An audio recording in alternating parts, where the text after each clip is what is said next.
आखिरकार जैन साधु या साध्वी जी कभी एक जगह पर क्यों नहीं रुकते हैं और ज्यादा नहीं रुकने का कारण क्या है? और क्या आप जानते हैं जैन साधु एक जगह से दूसरी जगह पर चलकर क्यों जाते हैं? और क्या आपको पता है जैन साधु या साध्वी जी कभी जूते या चप्पल क्यों नहीं पहनते? और क्या आपको पता है जैन साधु कैसा खाना खाते हैं और क्यों जैन साधु लाल रंग के पात्र को अपने साथ रखते हैं? जानने के लिए बने रहिए इस वीडियो के अंत तक। श्री कल्प सूत्र जो हम हर परेषण प्रवचन में सुनते हैं उसमें जैन साधु साध्वी जी भगवंतों के 10 कल्प यानी कि आचार बताए गए हैं। इसीलिए इस सूत्र का नाम कल्प सूत्र है। उनमें से एक कल्प के अंदर ऐसा बताया गया है कि जैन साधु साध्वी जी भगवंत किसी भी एक स्थान पर जाते हैं तो सामान्य परिस्थितियों में वे 1 महीना यानी 30 दिन उस जगह पर रुक सकते हैं। यदि चातुर्मास चालू हो तब तो 4 महीने रुकना ही होता है, क्योंकि चातुर्मास में बारिश होती है और बारिश में जीवों की उत्पत्ति की संभावनाएं बहुत ज्यादा हो जाती हैं। और जैन साधु साध्वी जी भगवंत का पहला महाव्रत अहिंसा होता है। इसीलिए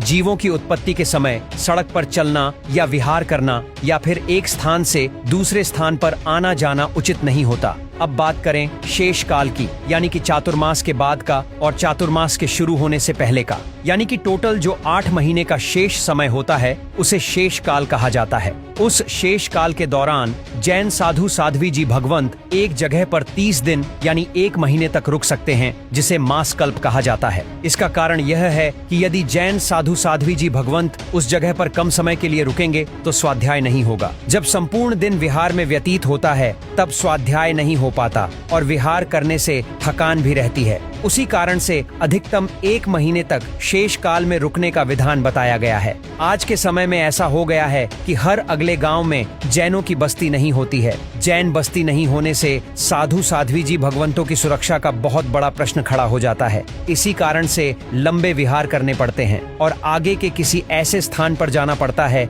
जहां पर जैनों की बस्ती हो। पहले के जमाने में यदि कोई उचित स्थान मिल जाए, भले ही वो 3 किलोमीटर दूर ही क्यों न हो, फिर भी जैन साधु साध्वी जी भगवंत वहां रुक जाते थे। इसीलिए यदि आज भी हम किसी गांव में जाएं तो पूछते हैं अगला स्थान कितना दूर है, तो वहां जवाब मिलता है 2 गौ दूर है, 3 गौ दूर है आदि। गौ यानी कि एक गांव से दूसरे गांव के बीच की दूरी। एक गौ लगभग 2.5 से 3 किलोमीटर हो सकता है। तो 1 महीने से कम रुकने पर स्वाध्याय का विघात यानी कि उसका नाश होने की संभावना ज्यादा हो जाती है। जैसे अगर हर चौथे या 5वें दिन में विहार करेंगे तो उन्हें पढ़ाई का समय ही नहीं मिल पाएगा। स्वाध्याय यानी पढ़ाई ही जैन साधु साध्वी जी भगवंतों का प्राण होता है। इसीलिए यह 30 दिन की सीमा तय की गई है। अब कई लोगों के मन में प्रश्न उठ सकता है कि 30 दिन से ज्यादा क्यों एक जगह पर नहीं रुक सकते? शेष काल में जब व्यक्ति दीक्षा लेते हैं तब वे आत्मा से राग द्वेष त्यागने की साधना के लिए दीक्षा लेते हैं। उनका लक्ष्य यही होता है राग नहीं करना यानी अटैचमेंट नहीं होना, और द्वेष नहीं करना यानी हेट नहीं करना।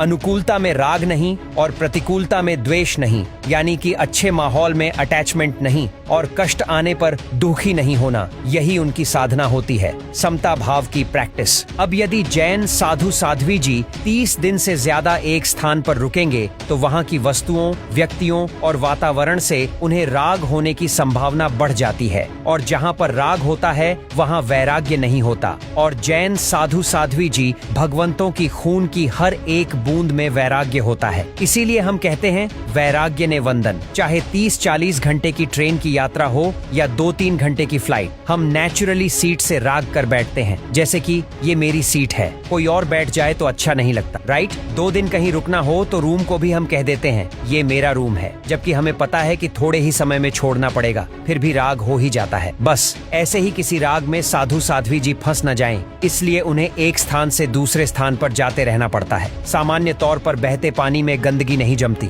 एक जगह रुके हुए पानी में गंदगी फैलने के बहुत ज्यादा चांस होते हैं। बस इसी तर्क को आप साधु साध्वी जी भगवंतों के जीवन से जोड़कर देख सकते हैं। उनके वैराग्य में गंदगी जन्म न ले, इसलिए प्रभु ने उन्हें ऐसा सुंदर विधान दिया है। यही कारण है कि जैन साधु साध्वी जी भगवंत विशेष काल में 1 महीने से ज्यादा एक जगह पर नहीं रुक सकते। अब कई लोग कहेंगे कि हमने कई साधु साध्वी जी को इस नियम का पालन करते हुए नहीं देखा है। तो मान लीजिए कि जब लॉकडाउन जैसी स्थिति आई हो, तीर्थ रक्षा का विषय हो या फिर कोई विशेष कारण हो, तो उस समय साधु साध्वी जी क्या कर सकते थे? उस समय जैन साधु साध्वी जी भगवंतों ने अपवाद मार्ग का सेवन किया, यानी एक्सेप्शन के तौर पर वे उसी स्थान पर रुकेंगे, लेकिन आपस में अपनी अपनी जगह बदल लेंगे। या तो फ्लोर चेंज किया जाएगा या फिर एक उपाश्रय में 9 अलग अलग स्थान तय किए जाते हैं और उन जगहों पर 1-1 महीने रुकना होता है। ऐसा समझ सकते हैं कि यदि पहले नॉर्थ कॉर्नर में रहे तो 1 महीने बाद नॉर्थ ईस्ट में शिफ्ट हो जाएंगे, फिर अगले महीने ईस्ट, फिर साउथ ईस्ट, और इस तरह 9 महीने बाद या 1 साल में वे फिर से नॉर्थ में लौटते हैं। ऐसा सिर्फ बहुत ही विशेष स्थिति में होता है, जैसे कि लॉकडाउन, तीर्थ रक्षा या कोई आपातकालीन कारण।